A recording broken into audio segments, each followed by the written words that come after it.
그걸 어서 딱 주워 듣고 와갖고 잠깐 주워 듣고 와가지고 당분간이라도 단일 종목 레버리지 ETF를 거래 중단을 하는 것이 어떻겠느냐. 저 국민의힘 전당대회 때 할 말이에요. 그렇지.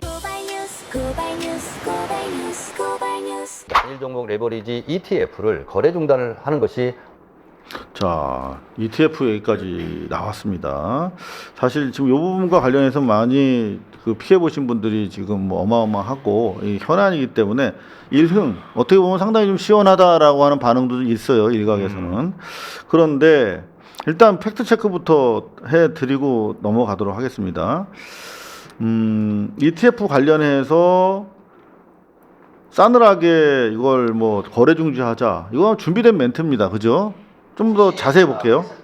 방순회 복덕방 이광수 대표의 면담 신청을 해서 제가 들었습니다. 자, 이광수 대표를 팝니다. 이광수 대표한테 이제 이거 이야기를 듣고 내가 얘기하는 거야 라고 하는 겁니다. 주식이 급락했을 때 제가 방순회 복덕방 이광수 대표의 면담 신청을 해서 제가 들었습니다.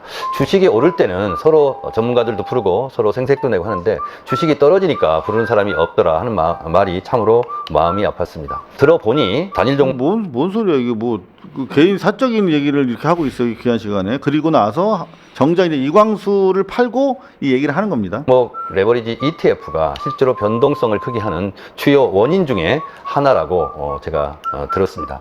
그래서 이광수한테 이광수 들었대요. 대표도 말씀드렸고 저도 동의합니다만 정부에서 긴급한 특별한 상황에는 특별한 대책이 필요한데 그래서 당분간이라도 단일 종목 레버리지 ETF를 거래 중단을 하는 것이 어떻겠느냐. 주식 아니 근데 이광수한테 들었는데 거래 중지하는 게 맞대라고 와서 그냥 설익은 얘기를 하는 거야.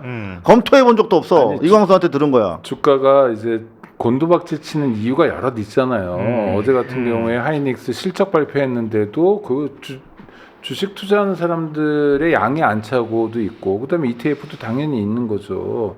그런데 하나의 요소만 딱 가지고 ETF다. 근데 ETF 때문에 변동성이 크다. 그건 이광수가 얘기한 거다.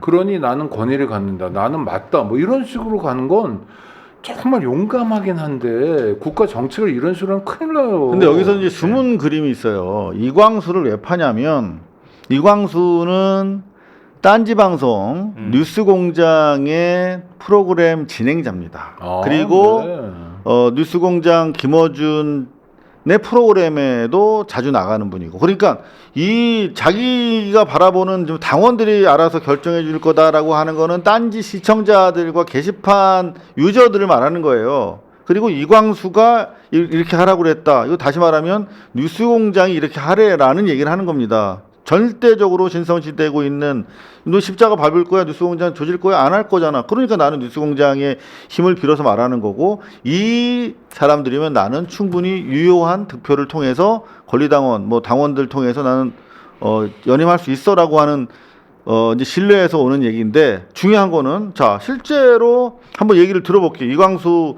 진행자 저도 좋아하는 분인데 이 사안과 관련해서 지금 이름이 팔리고 있으니까 이광수 씨의 발언을 저희가 추적해봤어요. ETF에 대해서 어떻게 얘기하고 있나 들어보시죠. 최근 이야기입니다. ETF 단일 종목 레버리지 진행자라고 되어 있죠. 12시에 만나요. 뉴스공장의 인기 프로입니다. 그러니까 뉴스공장의 일종의 엑시트 프로그램이에요. 뭐냐면 뉴스공장이 정치적으로 이제 풍파에 휘둘려서 만에 하나 맛이 가게 되더라도 사실 이게 이제 캐시카우가 되고 있습니다. 이게 동접자가 상당하고 엄청난 또 누적 시청률을 자랑하고 있거든요. 두 번째 잘 나가는 방송입니다. ETF 제가 거래 중지하자고 계속 그랬잖아요. 네, 계속 자기가 중지하라고 그랬다는 거예요. 네. 그걸 3주 동안 얘기하고 있어요. 중지했을 때 물론 누군가 손해를 보고 했지만 그거 손해보상 해주자 전. 네. 그러면 그것 때문에 일어나는 그 손실을 막을 수 있었잖아요. 자, 3주 동안 계속 ETF를 중지시켜야 된다고 얘기를 했다는 거예요, 이광수 씨가. 그런데 더 중요한 건 뭐냐면 이 뉴스공장에서, 이건 이제 뉴스공장의 스피노프 12시에 만나요인데, 뉴스공장 프로에서 본방송에서 가장 적극적으로 ETF를 홍보하고 ETF 구매를 독려했던 사람이 누군지 아십니까? 동일 인물 아닌가? 이광수 씨예요. 자기는 3주 내내 이거 거래 중지하자고 했다라고 하는데 실제로 이게 언제 방송이냐면, 그럼 이건 자, 사실 단일 이게 3개월 전인데 정확하게 12시에 만나요 프로그램이었습니다. 여기도 저는 뭐 스튜디오 같아서 뉴스공장인 줄 알았는데 뉴스공장에 겸공이 아니라 12시에 만나요인데 4월, 5월 방송인가 봐요. 자, 보시겠습니다. 단일 종목 ETF 하겠다라고 했는데 오늘 지금 시행령 개정안이 잠깐만요. 며칠이라고 국무회의라고 되는지. 했는데 오늘 지금 4월 21일 방송이랍니다.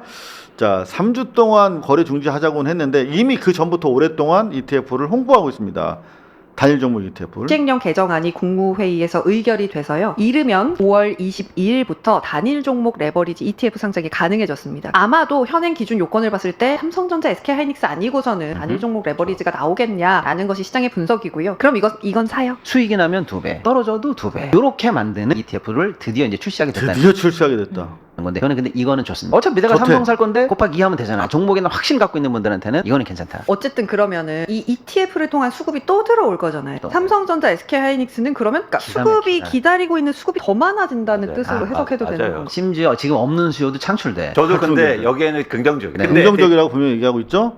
대신 조건이 있어요. 네. 너무 많이 비중 있게 가지 말자. 반도체를 하나도 없어요 지금. 그래서 지금 이제 사고 싶어. 1,000만 원 사고 싶었어. 근데 만약에 반도체 레버리지 ETF를 사면 일단 처음에 500만 원부터 출발해보자. 네. 친절하게 어떻게 구매를 시작해야 될지까지도 이야기해 줬습니다. 그러니까 지금 저도 이 문제를 빨리 극복해야 된다고 생각을 하지만 이거를 여태까지 이거 좋다라고 홍보해 놓고 단일 ETF 때문만은 아닌 거잖아 지금 이게. 그리고 이것도 궁여지책이었잖아. 외국에서 지금 ETF를 이걸로 하고 있으니까 외국으로 나가는 돈을 막기 위해서 궁여지책으로 한 것이면 그런 사정을 알고 있잖아 이분들은. 그러면 어떤 효과적인 대안을 마련해야 되는데 당장 지금 뜨거워라 해서 패닉이 왔다고 자기들이 홍보했던 걸 이렇게 거래 중지시켜버리자라고 얘기한 건데 그거를 어서 딱 주워 듣고 와갖고 잠깐 주워 듣고 와가지고 국민이 보는 방송에서 저런 식으로 무책임하게 얘기를 해버리면 실제로 아마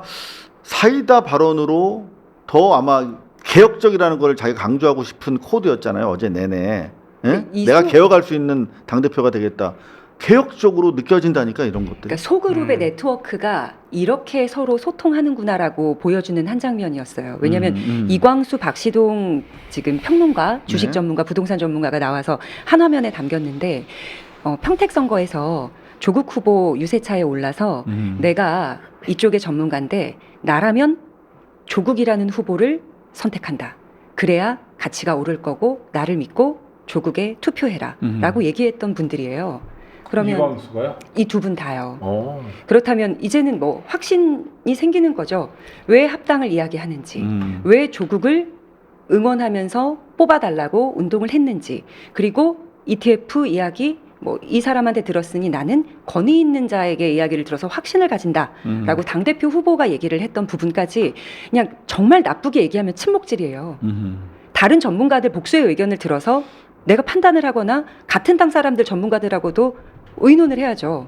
저는 침묵질이라는 거 말도 그렇지만 그런 행위를 되게 싫어해서 그냥 외로운 기자로 왕따 생활을 자처해 온 사람인데 저희 사실 방송 끝나고 나서도 저희 거의 사적 만나면 안 갔지 않습니까? 저희 그런데 거의 전형.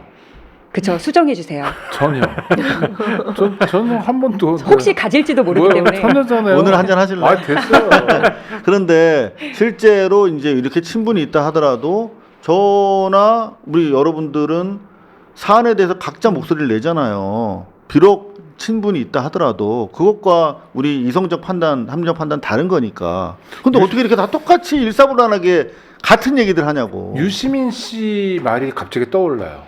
어물전 썩은 내 같아요. 그러니까 왜냐하면 ETF 상품으로 몰아세우고 막 이랬다가 맞아요.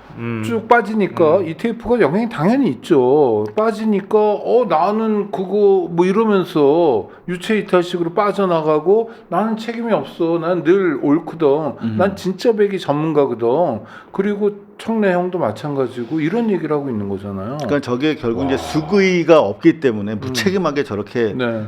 남발되는 겁니다. 그래서 맞습니다. 아니면 말고 직인데 지금 책임 있는 정부의 여당 그렇죠. 제가 그리고 지금 당 대표가 할 스탠스는 제가 아니잖아요. 지금 드리고 싶은 말씀인데요. 저 네. 국민의힘 전당대회 때 할 말이에요. 그렇지, 그렇지. 민주당 맞습니다. 전당대회 때 할 말이 아닌 거예요. 음흠. 그러니까 집권당이라고 하는 타이틀을 떼버려야 되는 거예요. 지금 정청래 후보가 하는 태도가 이재명 대통령하고 함께 집권을 한 정당이라는 태도를 볼 수가 없다는 거예요. 제가 볼 때는. 그렇습니다. 그러니까 ETF 문제 꺼내가지고 정부도 사실은 이런 상황을 예측하기 쉽지 않았을 거예요.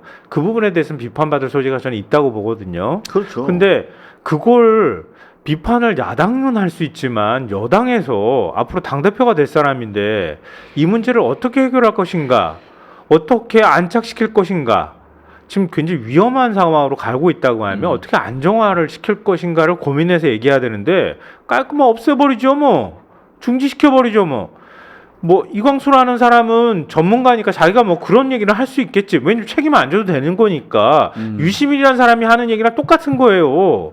관전자로서 얘기하는 거는 가능하겠지만 책임 안 지는 사람들이 전형적으로 하는 얘기란 말이에요. 네, 실제로 그런 발언을 보고 많은 네티즌들이 정말 깜짝 놀랄 만한 코멘트를 댓글로 올리시더라고요.